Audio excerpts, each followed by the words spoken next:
grind, to the hustle, the pursuit of wealth. Every story, every journey, every climb from the shelf. Here's to the drive, to the fight, to pursuit of wealth. All right, guys, welcome back to another episode of the Pursuit of Wealth podcast. We're back here with the co-host, Mr. Jace Wright, and we're excited today. This is kind of going to be, we're doing a little refresh for the podcast. Yeah, for sure. Jace, exciting. Yeah, it is going to be exciting. I have been kind of up and down, sporadic with the podcast, not having a real clear vision, but I think Jace coming on the last few weeks has given me some insight, which I think is super helpful, and I appreciate him diving into that we want to kind of give a little bit more direction with the podcast. It's called The Pursuit of Wealth. Our goal is we want to help as many people as we can become financially stable. And I'm going to say stable. Ultimately, I want to help as many people as we can become financially free. But I think that seems so far out of reach for a lot of people that let's just start with getting people financially stable. I love it. And so that's going to be the goal of the podcast. And we're going to really kind of share Jace's journey because he's kind of at the beginning stages of his wealth building journey, his pursuit. And I think it's going to be really cool for the listeners to be able to follow along exactly what you're doing and where you came from and how you're progressing. So this episode, we're going to kind of call this ground zero, and we're going to kind of build from here on the lessons and the journey that Jace is going to go through, and a lot of educational pieces throughout that process to educate the listeners on different wealth building strategies, financial principles, saving money, the whole gamut of things. So for this episode, we're gonna have Jace kind of just share his story. Where did things start for you? You've kind of been on this wealth journey with us the last few months, maybe the last year essentially. But I want to go back before that, kind of talk about the financial situation that you and your family were in, Okay. your career journey. That way people maybe there's somebody out there that's going to connect with your journey and where you guys are at. And hopefully we can inspire people to get on the bandwagon and start making some changes financially. So Yeah. It's going to be a little uncomfortable because I'm going to air a little bit of my dirty laundry out in this whole episode, which is fine. But hopefully that's relatable to some people that are just starting out as well. Because I think one of the biggest issues that I think a lot of people have is just they're afraid to look in the mirror. And even I'm not expecting everybody to air their laundry out to the public, but you're not even honest with yourself on where you're at in your wealth journey. 100%. And so I'm going to be uncomfortable in this to hopefully set the stages. But then also the other side I'm going to point on before we get started with that is the relatable side to Anthony. So Anthony it's going to be a mentor-mentee type relationship here where we're going to share where I'm currently at because I would consider myself at ground zero, maybe just a little bit above. Yeah. But Anthony has been on his own journey and has developed a good amount of wealth. I don't want to speak for you in that aspect, but we'll give him an opportunity to share his journey a little bit as well. Mm-hmm. And so those who are kind of in line with where Anthony is are going to be they're going to be able to relate to this podcast because you're going to share insights, different things that you're working on as we go throughout this as well. And then also providing the relatable side to those who are just starting. Yeah. Because you think of Dave Ramsey, Robert Kiyosaki, and Grant Cardone. It's hard to relate to those guys because they're already there. Yeah. And so that's kind of the hope with this. And like Anthony said, we're gonna hopefully bring people along with us. We want to bring a community with us that are going to start with me from ground zero. You may be in a little bit different stages, but we're going to hit touch points every week that I think is eventually going to relate to someone in their stages of their journey. So 100%. Super excited about this. So let's get the laundry out real quick. Well, and when before we start that too, I want to mention, you said, it's hard. A lot of people aren't honest with themselves on their own finances. And I think, I struggled with that for a long time too. And I could always be better. But for most of America, they just put their head in the sand. It's if I don't look at it, it's going to go away, and I'm not going to have to worry about it. It's no, it doesn't. It's the same thing with weight loss. If you're not checking your weight and you're not, you're just avoiding the scale, you're never going to change. Right. And so for the first part of changing and the first step of building wealth financially is having a basis that you're starting from. Right. And so I'm super proud of you for the lot. Like last year something clicked and you're like, you know what, I'm going to address this. I'm going to look at it and I'm going to create a game plan with my wife and we're going to make some changes. Mm-hmm. And so I think it's super cool. Cause it's hard for a lot of people to do that. But I think having support is kind of what helps you 100% address it. Yeah. 100%. Cause it feels like a lot if it's your own. And when you have somebody that you can bounce ideas off of, game plan with, talk to, it makes that seem more manageable. Mm-hmm. And so really that's like, hopefully as we share this story, if it connects with people out there too, like don't be afraid to reach out. Yeah. I want to be a support system for you to start making changes as well. And so, because I know it seems daunting starting off on your own. So our Instagram handles will be, in the captions and stuff. You reach out anytime for real. 100%. So let's hear your story. Okay. So we'll start, after I graduated high school, we'll kind of start there. I served a church mission for 2 years. So you count that 2 years as kind of like this limbo stage of where you're not really doing anything. I'm solely focused on my church mission and all that stuff. But, so came home in 2015. Okay. From that church mission, and my wife and I were married very fast. Yeah. I think it was like 4 or 5 months after I returned home. We were high school sweethearts, but literally like the next day after we got married, she went to school. So like we were right in the thick of it. Yeah. And like most people, when you're first married, I just tried to find a job that I could do, and you guys were living in Utah at the time? So we were living in Utah. Okay. Yep. So living in Utah, and I got started with a restaurant company. Okay. It was kind of funny because I remember real quick, this is how fast things can change. So I went and applied for I think it was along the lines of like a property management style job. Oh. And I got the job. They literally called me on my way home.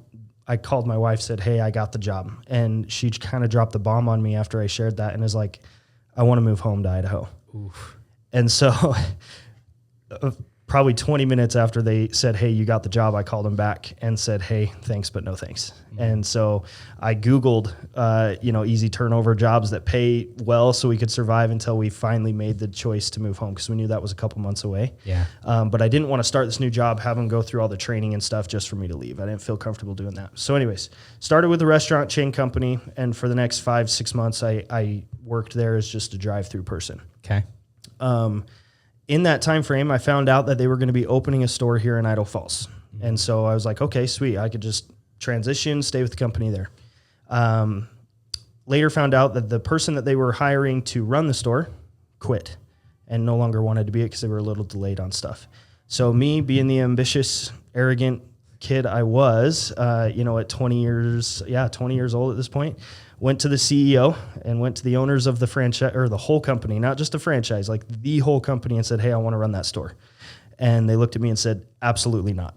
Like, you're 20 years old. You've been a drive-through person for 6 months. Like, no, not happening."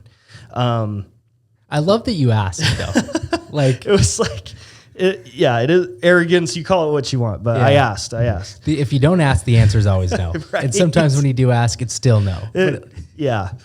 But it did give me an opportunity. They're like, "Well, we want to progress you in the company is, to be more than a drive-through person. If you want to be, maybe an assistant or something, we can get you to that point. And so we'll have you start training in our store before you leave. And then, we'll send you to maybe a new store opening and go there to work there and all that stuff." So I started training in the store before I was getting ready to move home. So the lesson in that though, it's like, even you asking probably progressed your growth with that company. For sure. Yeah, because it's like they're not starting a training and growth process for somebody that's 6 months in, unless you ask for something like that. Like, okay, this guy's he's got some ambition, he wants to grow, right? So I think it was a great play. I mean, whether you stay there long term or not, you started to grow a little bit quicker in that role. Yeah, they saw ambition and drive to stay with the company. I saw an opportunity for growth, more income, all that stuff. So there was a mutual agreement there.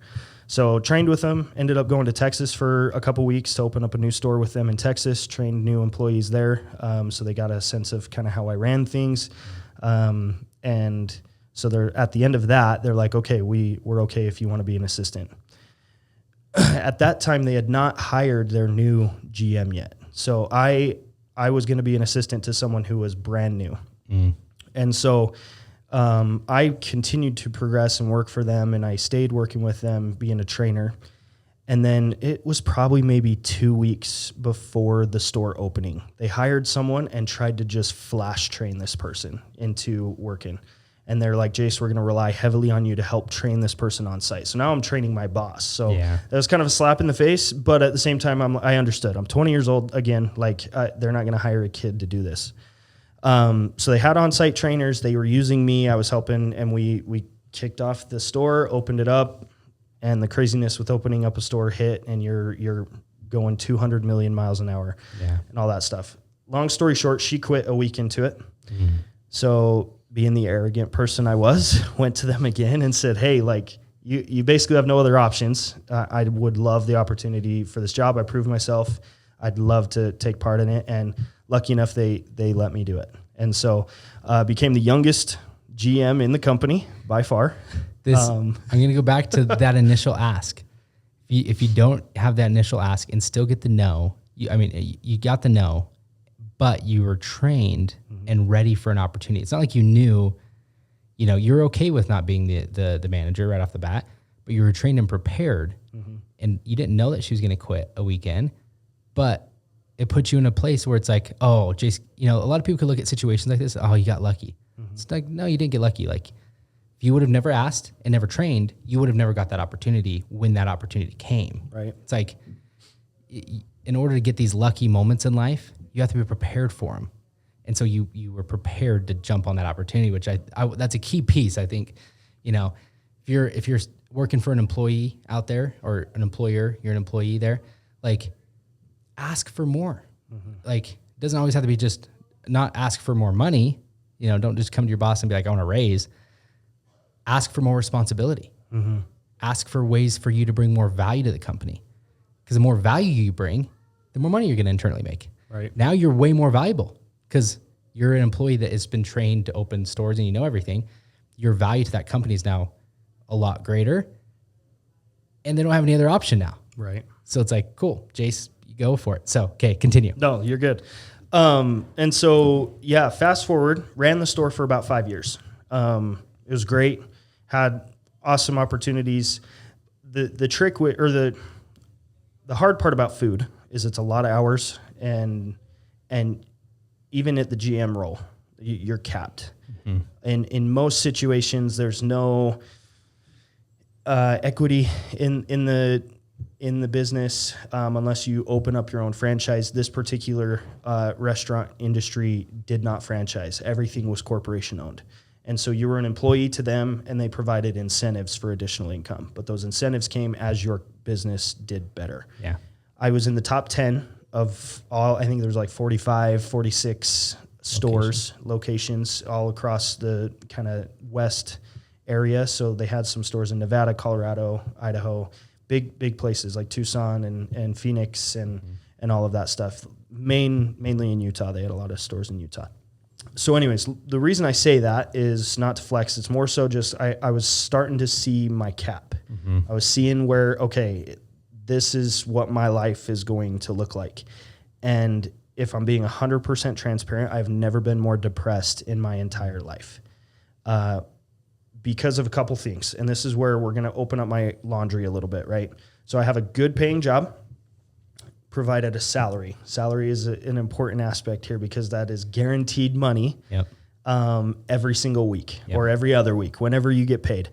And so that came with us increasing our lifestyle because we hadn't owned a home or anything like that. But I think it was in year 2 of me there, we started wanting to look into buying a house. And so my lifestyle increased with my income increase when that happened. And that's an important lesson in this point because that's not always what you want to do. Yeah. So income increase, lifestyle starts to increase as well. We had our first child. We bought a house. We bought a new car. Everything started increasing. And so we found ourselves in a position where I was living paycheck to paycheck. There was very little extra money. We were having fights on whether or not we should go to Chick-fil-A or stay home and cook or have ramen noodles or whatever. And I'm in a prestigious position at this point. Like, I'm a GM of a restaurant that's pretty well known. Like, I shouldn't have to live like this, right? So it created this sense of depression, especially knowing that I was capped. Like if I wanted more, I could have become maybe a district person, but what that required was more hours, more time away from home. Travel, not as much income. Like it was a little bit of an income increase, but not much. Yeah. And that was just not a goal I wanted. So we started looking for separate sources of income on top of what I was doing, which just created more work. So I now have a, salary. They say it's 40 hours. It's not. Like when you're salary, they work you more than 40 hours to justify paying you that salary. So I was probably 50, 60 hours a week working at this job, but then also looking for separate income. And so we started doing kind of a network marketing MLM style deal. We partnered with a company there and tried it with a bunch of friends. And that was honestly a really good opportunity for us because it taught us a lot of lessons. Yeah. It's not a very sustainable business in my opinion. But the relationships I developed and the things I learned while doing that were huge. Yeah. Like just on being a business owner. Because in the back of my head, I'm like, I want to own my own business. I knew that living the lifestyle I want that would get me out of this depression, the only way to do it was to start my own business of some sort. Yeah. And to kind of amplify where that desire came from, I'm going to use my dad as an example because I started seeing repetition generationally. So my dad had a very similar thing. He got married, had kids, got a well-paying job that paid him really good, but then he remained stuck. And he refused for multiple reasons not to branch out and take the next step. Yeah. Tried doing an MLM thing, I literally saw myself going in the path of my parents. And it wasn't a path I wanted to be on. I did not want to be stuck. His job was miserable and he found a way to be happy in that. I wanted to create the happiness outside of my job. And so I was hell-bent on doing something different. So fast forward, after the 5 years of running that store, I got introduced to real estate and started doing that. Went to school, was like, I'm gonna start doing real estate. Started doing it on the side, and probably about month 2 of doing real estate, this restaurant company found out. I had an employee that emailed the corporation and said, here's what Jace is doing, and basically tattled on me and come to find out, fast forward, she applied for my job after I got fired. But anyway, so she emails the corporation, says, here's what he's doing. Corporation comes to me, says, hey, it's us or real estate. Understand why they did it. I don't have any hard feelings of it, but I told them, I'm going to do real estate. Like, I'm going to take a chance on me. I appreciate everything you guys have done. I'd be more than happy to finish out the holidays because it was around the end of the year and the holiday season's the most busy for that. So I had kind of already prepped for my exit. I had already trained up my assistant really, really well. She was not the one who tattled on me, ironically enough. She's incredible. But I was training her for my exit. I knew at some point I was going to leave. But I was like, I'm happy to stay, finish the holidays out with you, and then part ways after that.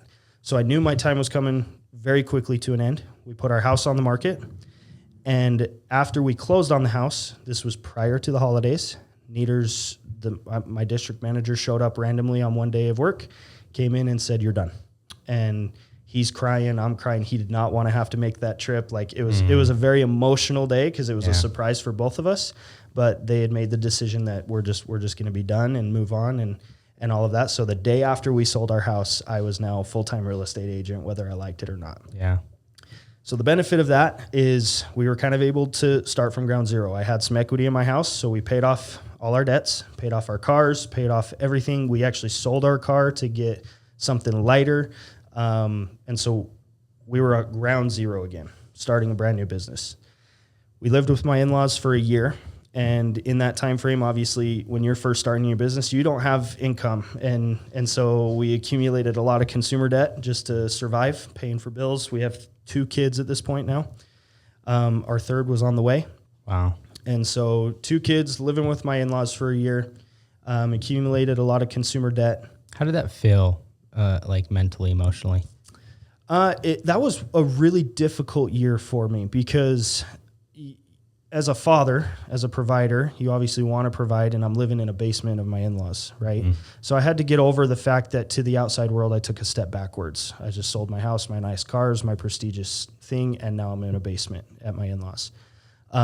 Also, with the inconsistent income, like there was probably a 3 or 4 month stretch where I didn't see a paycheck. Yeah. That was hard. And that was hard for not only me, but my wife and also my in-laws. They're now seeing our lifestyle. They're seeing Jace goes out every day. But maybe he comes home at 1 or 2 o'clock in the afternoon because I don't really have much else to do. And, I'm trying to go network. Well, why is he choosing that activity to go network? And I used golf a lot as a networking opportunity, and they did not like that. They're like, well, why is he golfing so much? He's just playing. Yeah, he's just playing. He's just having a good time, right? Anyway, so it was a pretty difficult year, but it was a good learning opportunity and a good chance to ignore what the outside world thought of me and just I'm literally just betting on myself at this point, which crazy when I look back on it. So after that first year, we decided, okay, I did okay in real estate. Let's go test the waters and see what it feels like to rent. So we rented in a fourplex, $1,500 a month. That caused us to get more debt because, again, inconsistent income, but you still want to pay some bills. And so we're living on our own, right? And then typically with debt and having inconsistent income is you pay the minimums for a long time, but that debt just kind of sits there and waits. We weren't making enough to survive while at the same time paying off debt. So we had the whole debt from the first year just sit there, then accumulate a little bit more the second year. And so it's just kind of incrementally increased. Fast forward to year 3, my wife's grandparents' basement opened up. They invited us to come stay with them, which was a huge blessing for us. So we stepped out of the rental and again went into another basement. And then that's when I met Top Notch, kind of got connected with you guys, wanted to elevate my real estate business a little bit further. I had done okay in my second year, but I knew that I was starting to become capped out in that scenario as well, or lose out on what I was bringing to the table. And I wanted more of what I was bringing to the table. I again, wanted to bet on myself. So get in touch with you guys and drastically have an incredible third year. What you guys provided was insane. Not just lead-wise, not just business-wise, but just being around winning people motivated me to want to win even more. And it opened my eyes to what was possible in this business. I didn't know what was possible because I was kind of just doing things on my own in real estate. Yeah. And within the brokerage, I was doing pretty dang good. Yeah. But even the top dog was not somewhere I wanted to be. Right. Yeah. So being associated with you guys was huge. And so year 3, year 4, just doing a ton of real estate. But again, our expenses were increasing because I had my third kid. My oldest is now in dance, which for any of you dance dads, you know how much that crap costs. Yeah. My son's starting to get in sports, school's starting. And so without necessarily trying, my life was still, my income was increasing, but my lifestyle was still increasing with it. And so again, it was not paying off any debt. And so by year 5, which is around the time that we were now, start of last year, I had accumulated probably, I want to say it was around $40,000 of consumer debt. Credit cards, all that stuff. Yeah. We're not talking vehicles. We're talking not including vehicles, not including anything else. $40,000 in consumer debt. And I'm just, at this point, I had made a good amount of money. Like I had even dabbled in some other, things that we won't go into probably on this episode, but I had made a good amount of money one year and I still found myself in the hole. And so I'm like, what the crap is going on? So that's when you and I started talking a little more in depth about what I wanted, the goals I wanted to set, started setting goals, keeping a net worth tracker, setting, goals for how much debt we wanted to pay off, how much income I needed to make to do that, and just really dialing it in. And it was a very uncomfortable conversation with you, but then it was even more so with my wife because it exposed, okay, Jace, you spend a lot of money on food. Yeah. Like a lot of money on food. Chelsea, Amazon's in business because you you keep them in business, right? Like we both had exposures within that conversation, but it was incredibly important in our journey because we were both on the same page and wanting to change. We knew that if we wanted to get out of the dang basement, we had to make a change. And for reference, this was in the heat of when the real estate market changed too, pretty drastically. So when I bought my house, when I was at the restaurant industry, it was $170,000. That same house, by the time I'm at year 5 in real estate, sold for $425,000. Yeah. And so not only was my lifestyle increasing with my income increase, but inflation and real estate market just cost of living skyrocketed. Cost of living was astronomical. Yeah. I couldn't afford my beginning house that I could have 4 years ago. Yeah. So taking all of that into consideration, we were like, okay, we have a couple options. Option number 1 is Chelsea goes and gets a job and you become a dual income household, which in my experience, in my sphere, in most of the people that I know, that is the majority of people that can afford a home is dual income households. Option number 2, which was what we wanted because we did not want Chelsea to get a job, was we've got to change our habits. We've got to set goals. We've got to do something different. So fast forward to the end of year 5, which is where we're currently at, which most dramatic year of my life. We paid off $40,000 in consumer credit card debt. So I am consumer debt free. It's amazing. Yeah. Crazy. And the fact that you did that in a year. Yeah. And not a dramatic increase in income either. Like we've still seen incremental increases every year in real estate, but it wasn't dramatic. It was literally just owning our expenses and owning what we're doing. Taking a look at it, having a baseline and changing some decisions that were made. Yep. What I want to share on that too is like, we had about, I've kind of had this little vision of like helping agents financially. And I shared that, I think I shared that, year 1 when you joined. I still remember us going to Arizona. It was a few months after you joined the team. We ended up doing a trip to Arizona. And then you opted, I drove because we just had a child. And anyway, we were there for the whole month. And then our team flew down for a weekend and we had a great mastermind, and me and you drove back 15 hours. So we had great conversation. I knew like at that point, I'm like, this guy is capable of a lot. And I knew that if we could just help you make a few changes, financially, you knew how to make money. It's like, but there's just little principles and you weren't ready at the time. And I think that's super important because like we can share this information. Not everybody's gonna be ready at the time, but there comes a point where you decide like, I want to make a change because I want to get out of this situation. And I think that was like end of year 4 when you realize you made good money and you're reflecting like, where did all that money go?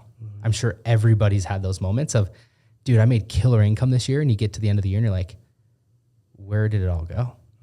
And I'm proud of you for choosing that moment. Like, I'm not going to let that happen again. Like if I'm going to make the kind of income that I'm making, I want to see my life progress. Right. And so making those few little changes of just like setting up your money system. How does money come in? How do you pay yourself from the business? Not just correlating everything into one account. Set you guys up for success. And you basically, not that you made, I don't know what you made, year over year, but it probably wasn't a $40,000 increase.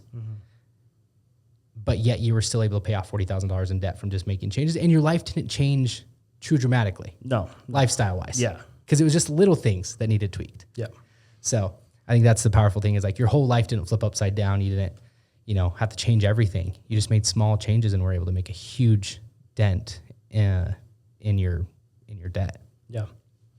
So what's cool and what's going to be really cool about this podcast is at the time that we're sharing this now, like I would consider myself, like I said at the beginning, at ground zero now, maybe a little bit above, because we were able to put an offer on a home, which is awesome and great.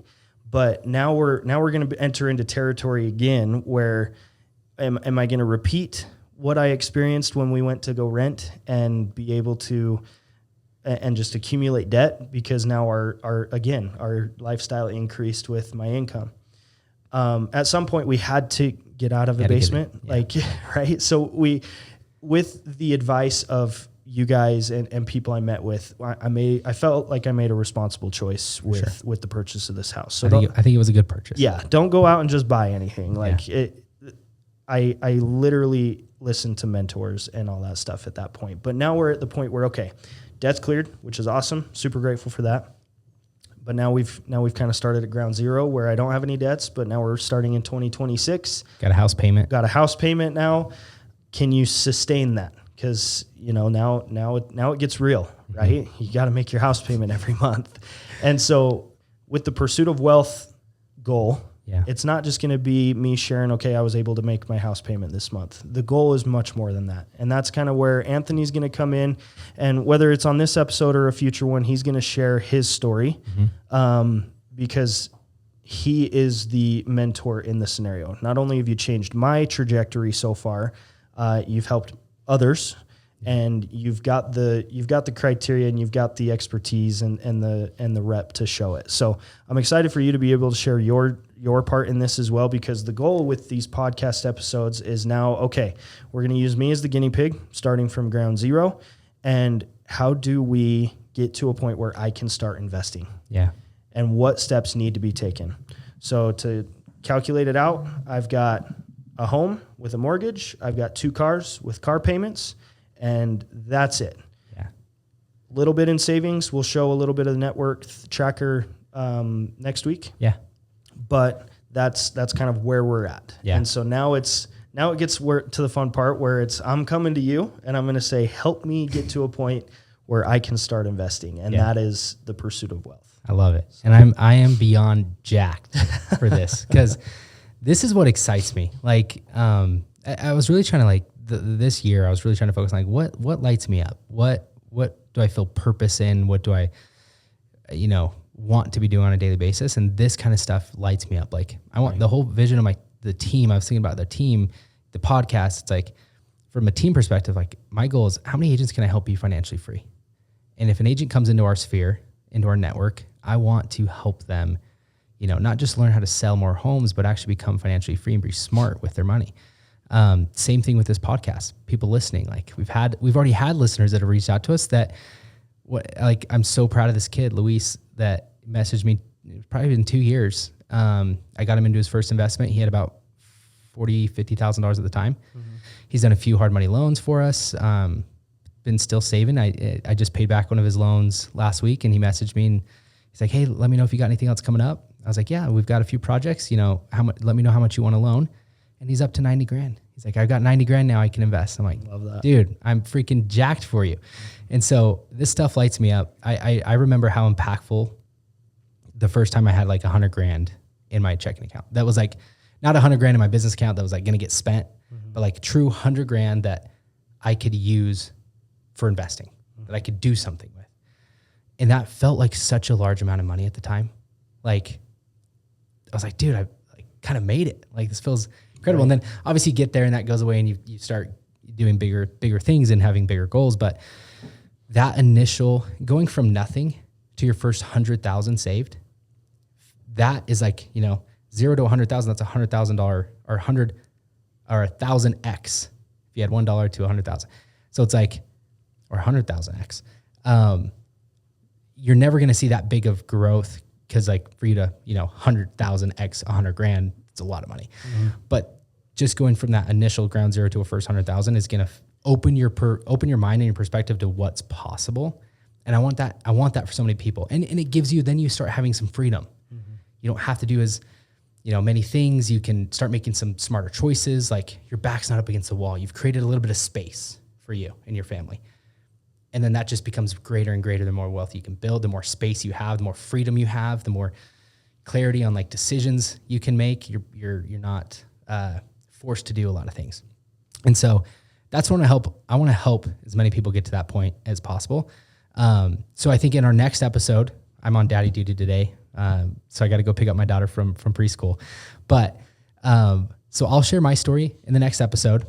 In that episode 2, stay tuned, because we're going to have Jace's net worth tracker up, and we'll go through basically how the net worth tracker is set up. It's, assets minus your liabilities to give you your net worth. We're happy to share this net worth tracker with all the listeners too, so you guys can download a copy of it and start inputting your own net worth tracker. And we'll get into a little bit of the more intricacies of where your net worth's at so that we can build on that. And then I'll kind of share a little bit about my journey and where we're at. So that hopefully if there's people that can connect with that. And I'm not like, I still have so much room to grow, but I want to share like with your story, you were able to, the difference that 1 year made is so impactful. Huge. My journey is like, dude, what we've done over, it's like really only been like a 5-year journey from like us not having money to us having money. 5 years goes by so quick. So fast. It's like, if you can just make these tweaks, make these changes, you can be in a totally different spot in a year. And if you stay on this trajectory, in 3 years, you're going to be mind blown at where you're at. And so yes, I want you to have a long-term vision, but know that like, you don't have to wait 10 years to see these results or feel good about it. You're going to feel good after 6 to 12 months of making some of these changes and seeing what happens to your savings, to your net worth. It can happen quick is what I'm trying to say. And then once you have money, turning that money into more money is even quicker. And so that's what I'm excited about. Like seeing my 5-year journey, the next 5 years is going to be insane. Like I'm pumped for that. And so you start that snowball and it just starts compounding aggressively. So anyway, that's all we have time for today. But stay tuned for our next episode. We're going to get a little bit more in depth, share my story, and go through the net worth tracker. So please stay tuned. We'd love to have you along this journey. And again, if you have questions, if you need help with anything, please don't hesitate to reach out to me or Jace. We're an open book. We're here to support you guys in any way we can. So love it. Super excited for this. Awesome, and follow along with us. Like the goal is me to air that out so that we can be relatable. But as we go through this, we're going to set goals, like apply those goals as we go along. That's what's going to make this really, really fun. 100%. Is if we have people follow along with us and apply what we're going to be talking about. So 100%. I'm excited. Love it, dude. All right. Till next time, let's catch you guys later. Welcome to the chase where the champions dwell. To the grind, to the hustle, the pursuit of wealth. Every story, every journey, every climb from the shelf. Here's to the drive, to the fight, to pursue the